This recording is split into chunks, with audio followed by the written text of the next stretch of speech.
completely forgot. Okay, so we are recording this survey. And so, yeah, I am going to let Ezzy introduce Christel and we will get started on that. Oh, the practicum hour. It's 1.5 hours and you have to be here today. And by logging in today, then that will get you on the list for the mutt strut on Saturday. And you have to go to both to get that 1.5 hour practicum. Ezzy, you want to introduce Christel? Hi, my name is Essie, and currently I work at DVIS, and I'm also a representative for OU Social Work Association.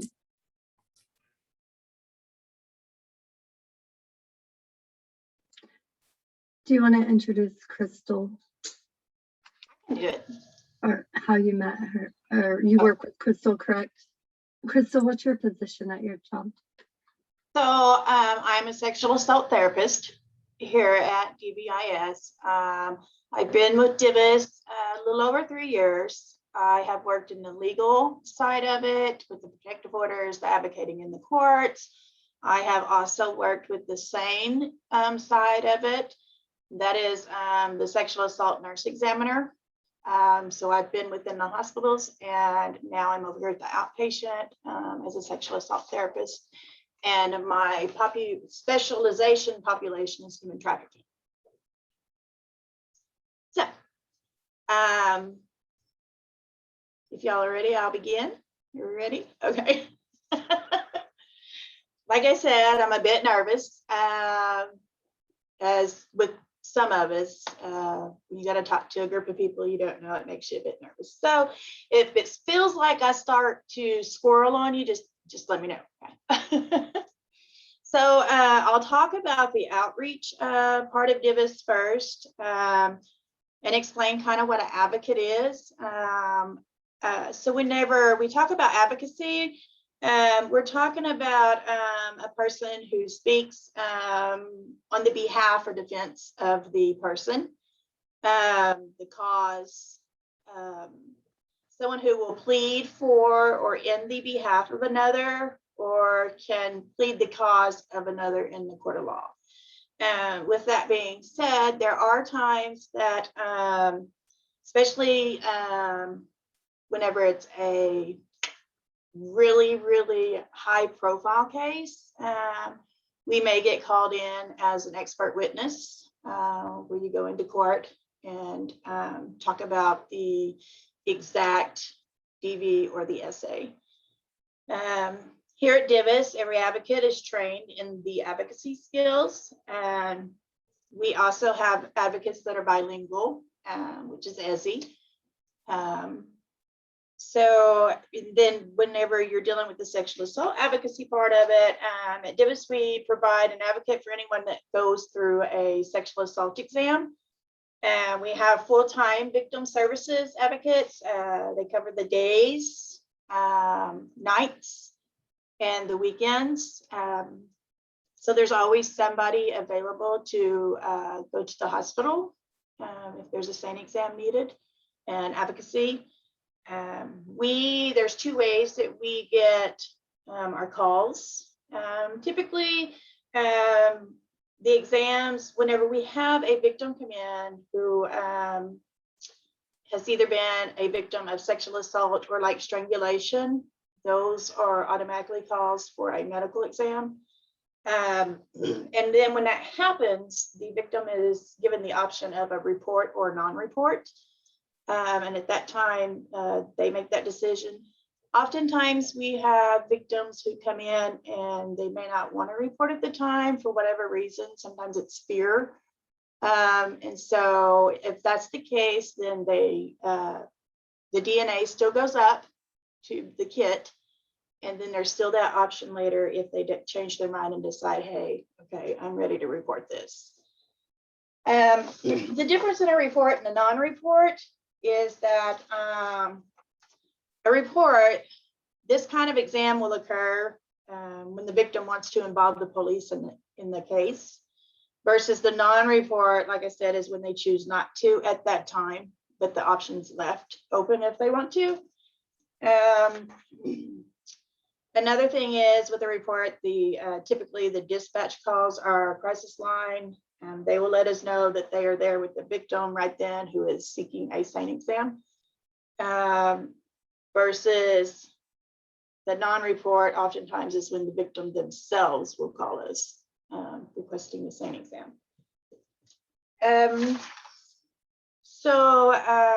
Whenever you go over there as an advocacy for the sexual assault part, your job is to prepare them for the exam, to provide the emotional support, offer the referrals for the case management, the needs, counseling, housing, and other resources. We also will create an emotional and physical safety plan with the client. The important things that you should know about the sexual assault part of it also is that a lot of people don't know that there's always been that saying that you can't shower or anything like that, or the DNA is no good. That's actually not true. With an adult, you can still get the SANE exam and successfully have DNA proved, so long as it's done within a 120-hour window. Children exams, they should be done within a 72-hour, within 3 days of it, versus the adult can be done within a 5-day window. Once a child has started their period or has the pubic hair, then they fall within that 120-hour guideline.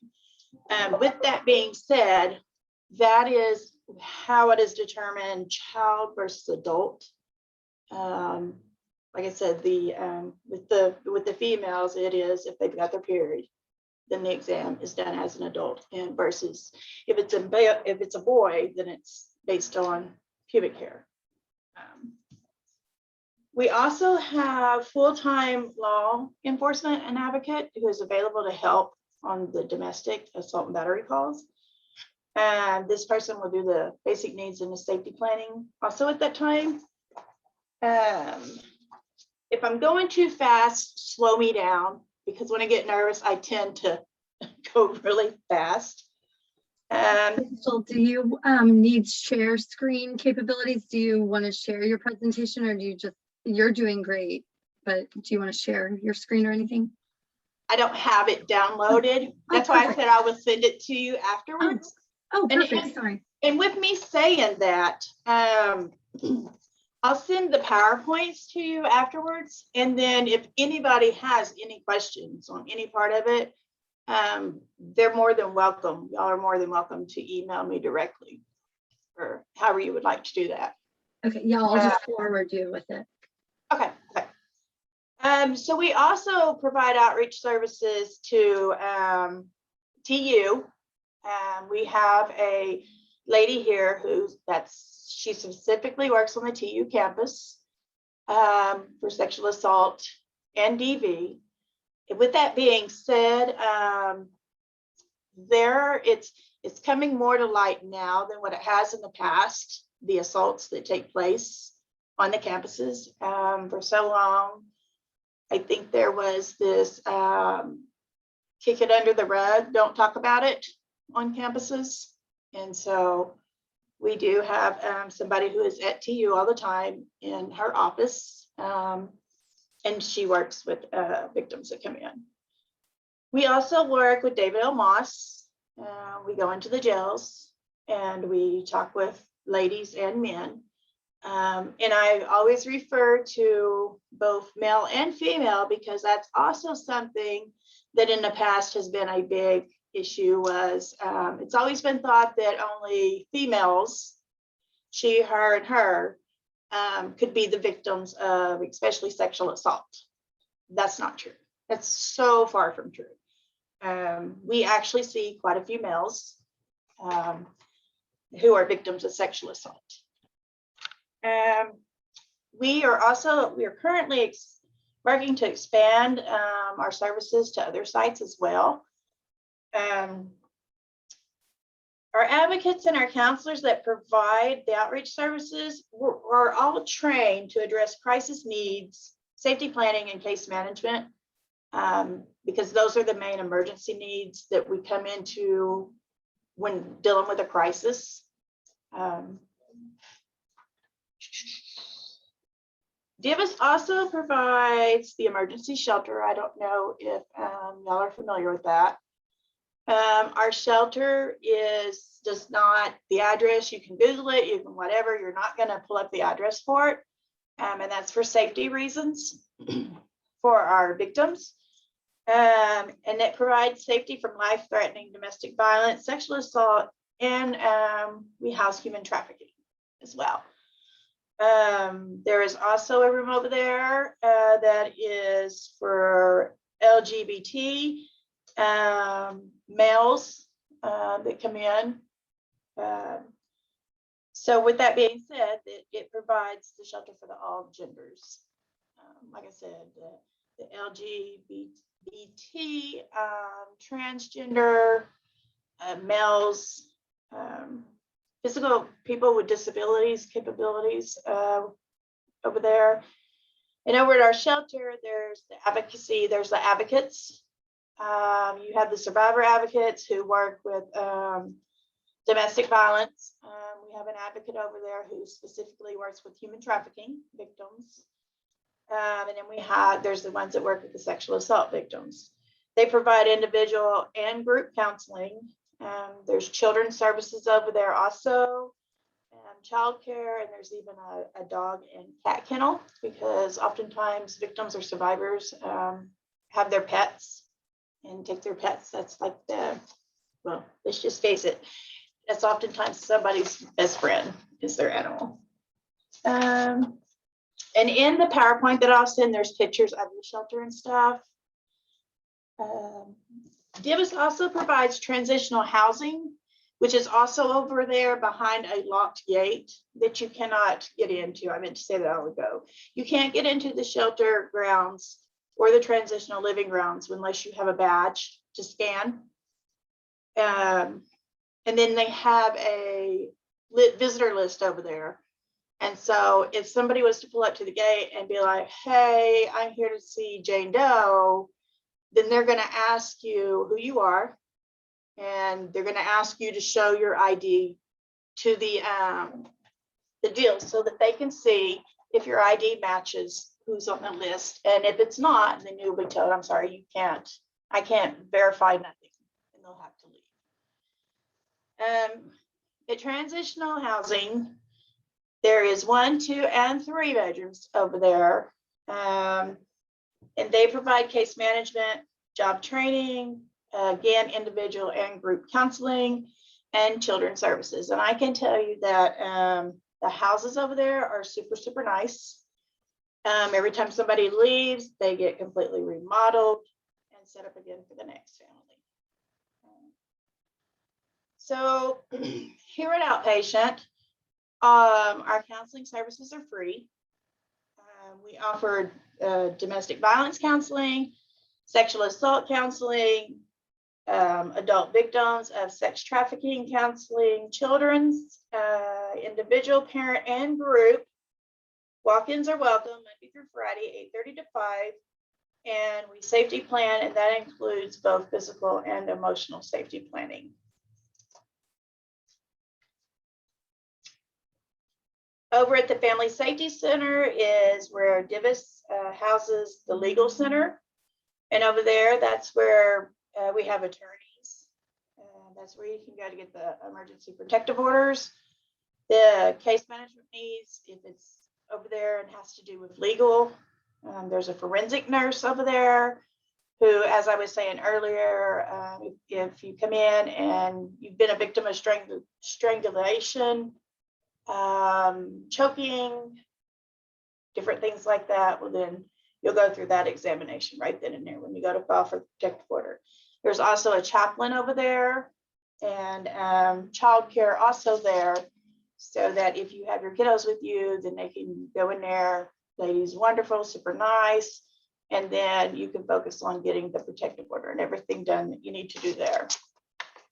When you file the protective order, I can say that if you get there before 1 o'clock, at the latest 2, and you get all your paperwork done before then. They take the protective orders up somewhere between 2 and 3, and then they bring them back down right at 5 o'clock. And at that time, if it's granted, you'll get your emergency protective order, and if it's not, then you'll be told it wasn't and why.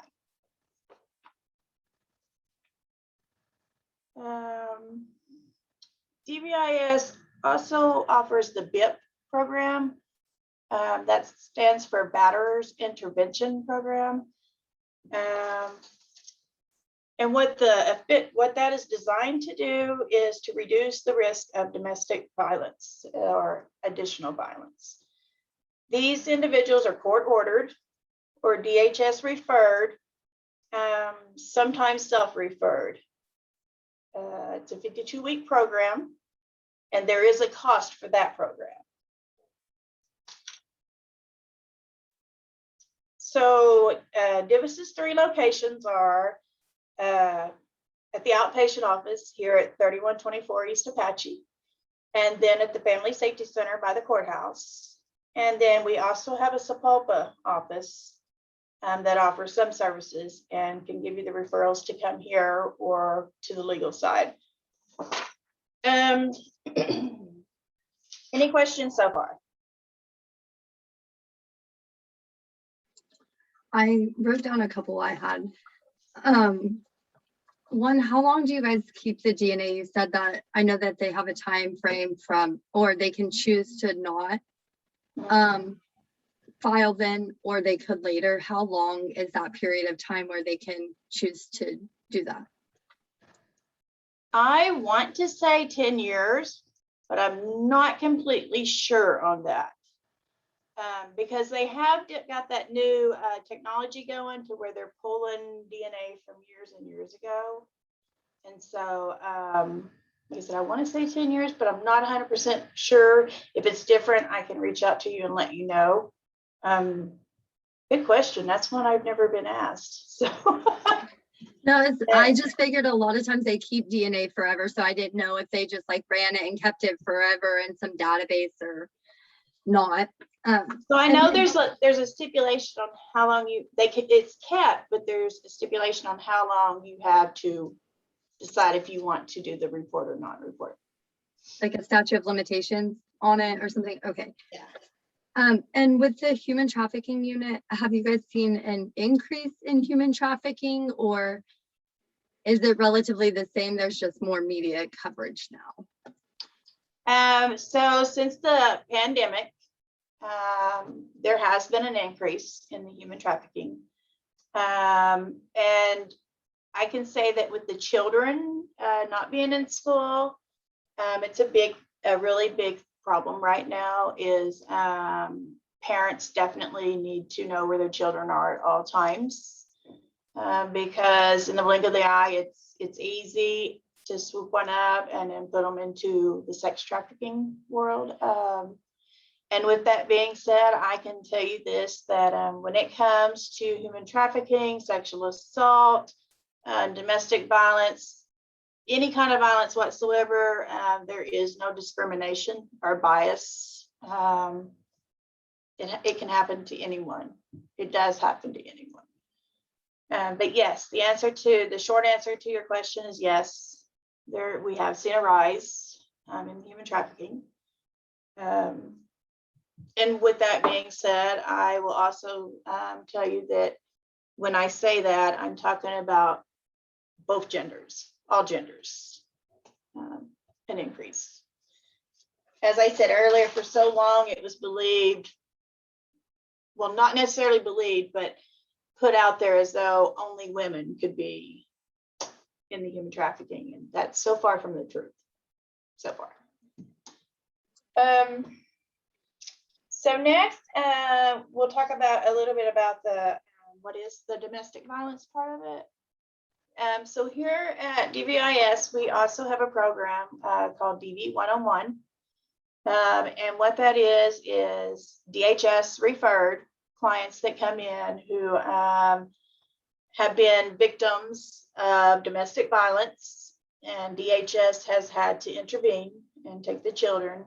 And so then they recommend that the victim come to DVIS and get some counseling group and do an assessment.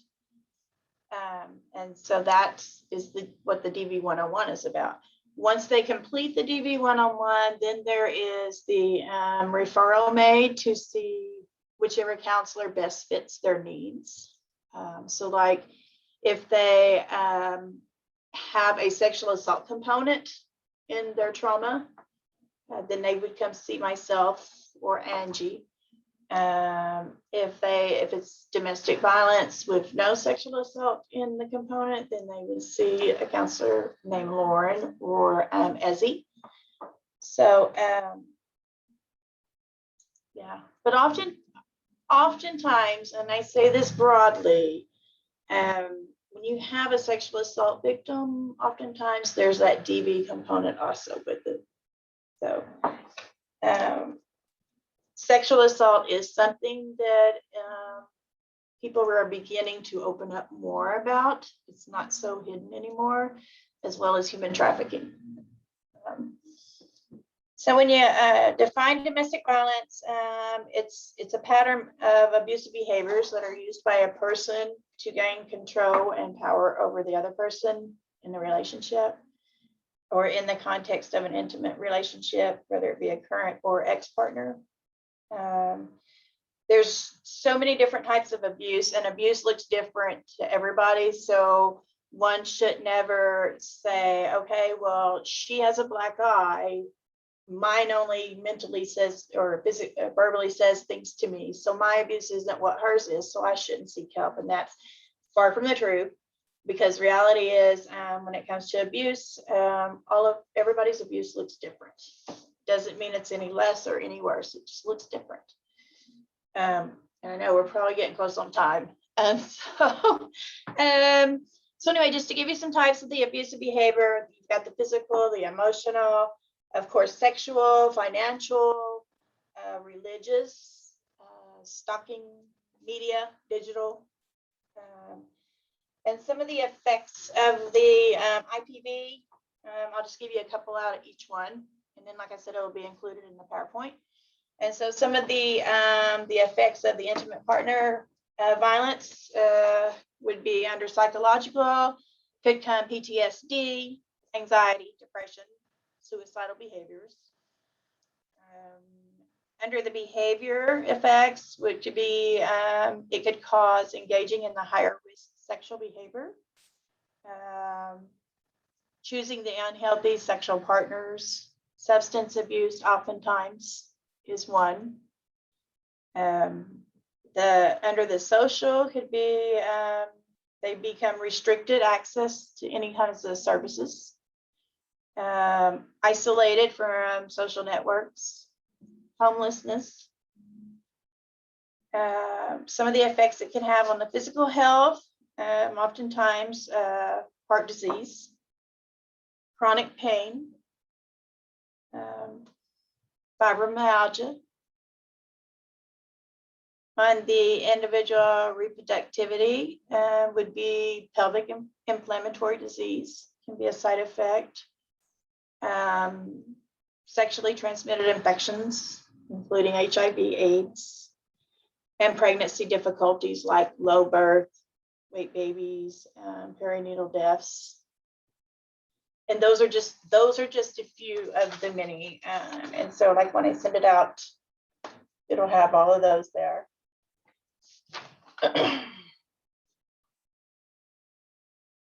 And then so some of the excuses that people might make is we oftentimes get clients in here who will come in and minimize and try to justify the abuse because you get tore down so far. So then oftentimes they'll come in and say, well, if I had have, they wouldn't have, or examples like that. Some of the early warning signs that you're maybe with an abuser, some red flags to be careful of is extreme jealousy, push for the quick involvement. Oftentimes we hear, I just knew him a couple of weeks and then bam, he's moving in my house. And that's a big red flag to watch for. Of course, substance abuse or alcohol abuse is a red flag. Beliefs in rigid sex roles is another one. We are finding more and more that strangulation and choking is a big red flag to look for in the bedroom. And always try to know how he treated the last person or she treated him. So the former partners. And that's just some of the list. So scope of the reality of it is that 1 in 4 women experience intimate partner violence. 1 in 9 men are victims of sexual violence, physical violence, stalking by an intimate partner, and negative impacts, injury, fear, concern, safety, and needing services. Now, with that being said, oftentimes for a woman, this is specifically geared to a woman, is a woman will go back 7 times. She'll leave the abusive situation and go back 7 times before having enough. I don't know why that is, but that's tends to be a lot of what we see, is it's around this 7-time return spectrum. And then I don't know how many might know, but so Oklahoma is 15th in the nation for the number of women murdered by men. That's a high ranking, and it continues to grow. So, if anybody has any questions or anything. I have a question with the rankings. I know we're the highest in the nation for ACE scores, and I know that domestic violence impacts children's development greatly. Do you think there's a correlation between the low testing scores in schools and the high domestic violence rates, and does it impact our schools, their ability to learn? Children? I do. And here's why. So if we here at DVIS, we have in our groups, some of our groups are based on the STEP program. And what STEP is, I do too.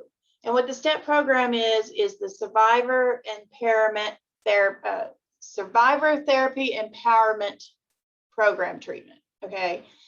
And so within them 12 steps, what we do is we educate on the different levels of healthy relationship, grieving it, the impacts, the distorted thinking, all of that. But one of the steps specifically is the impacts of DV on children. And so when you have a child in the home, you may think that child does not know anything that's going on. And yes, they do. And they learn it at an early age. And so if you're sitting here and you're fighting with your partner, whether it's degrading, physical, however, and your child is seeing this happen, well, then your child's going to oftentimes become withdrawn, isolated, and feel less than. And so when they feel less than, then they're really not going to try that hard because they already feel like, well, they're already a failure. And so oftentimes parents don't even realize the impact that this has on our children. So yeah, naturally the test scores aren't going to be as good because you've already got the stress and the components that they are already feeling less than. They're already feeling like many times children feel like they're the reason for either the separation, the divorce, or the constant fighting. They just automatically feel as though they are to blame. And not only that, whenever we choose to stay in an abusive situation, we're molding our children to believe that's how life is. So whether if you're the abuser, well, your child's sitting there thinking it's okay, this is how you treat people. Or if you're the victim, then they're thinking that's okay. This is how life is. This is what it hands you. This is how you're supposed to be. And so it's really important to be cautious, very cautious, and always remember that. For instance, if you're a female and you're getting the crud whipped out of you every day, well, your daughter's probably going to grow up and accept the same thing too. And so definitely there's the correlation between a healthy household and a non-healthy one. I'm at an alternative high school for my practicum, and a lot of the girls want the guys to like blow up their phones, like call them all the time, text them all the time. And I think that's like a sign that they've been exposed to domestic violence at some point. But are there sexual assault? Okay, so are there any signs that like I should look for specifically in teens, youth, that I would need to ask questions, because if I don't know there's domestic violence happening, you know, and can't help them. So are there any questions I could specifically ask to see if they have stuff going on in their home that they're exposed to? And then what would I do afterwards?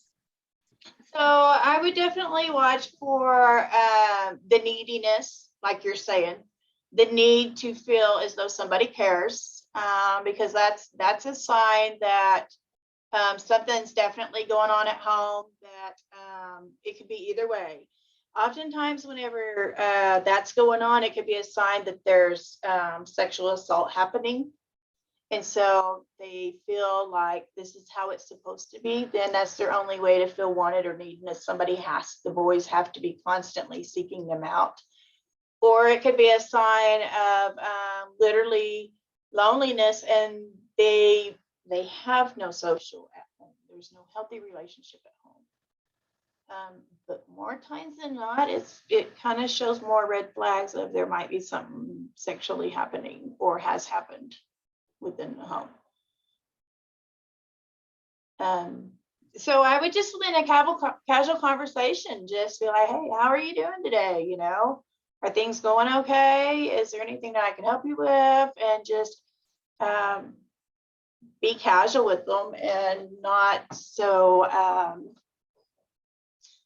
because they're gonna pull. I'm trying to think of exactly how to put it, because well, I don't know if Ezzy told you, but I'm pretty straightforward, and so I'm trying to think professionally how to put it. When it comes to teens and young adults, oftentimes you got to meet them where they're at. Is what I'm looking for. So oftentimes you've got to get on that level with conversation with them to get them to feel comfortable enough to open up to you. So like one of the main things that I say when I have someone come in my office is I would, you know, of course, talk to them about the confidentiality, but then I'll tell them, listen, this is your four walls. If you need to come in here and throw yourself on my floor and kick and scream and holler before we ever talk, go ahead. You know, this is your safe space. And so they always need to feel that that they're safe, that they can be safe with you, and know that when they talk to you, they're free to tell you and trust you. Did that answer your question? Yes, you're amazing. I appreciate you so much. Does anybody else have any questions? You've answered all mine. Okay. Good. I don't have any questions, but thanks so much for this presentation and taking the time to come and teach us more about DVIS. Really appreciate it. You're very welcome. I think that's all the questions I have. I may email you more later though on the human trafficking. I just don't have them formulated in my brain yet. And I will send the resources out, because there's actually a human trafficking hotline that's specifically for human trafficking. And then I also have a really good friend who has her nonprofit organization who does outreach to human trafficking here in Tulsa. Her Facebook page is Angels Against Human Trafficking. She's super amazing. Like I said, she does outreach. She's a survivor, and she has written her own book and published it just not too long ago. And so I'll send you all that information. I appreciate you. Thank you. And Very I will welcome. forward it on to everybody else. And I will see you guys Saturday. And I appreciate you Okay, for coming, Absolutely. Crystal. all right. Bye, Bye, guys. y'all. Thank Thanks you. for having me. Bye-bye. Bye.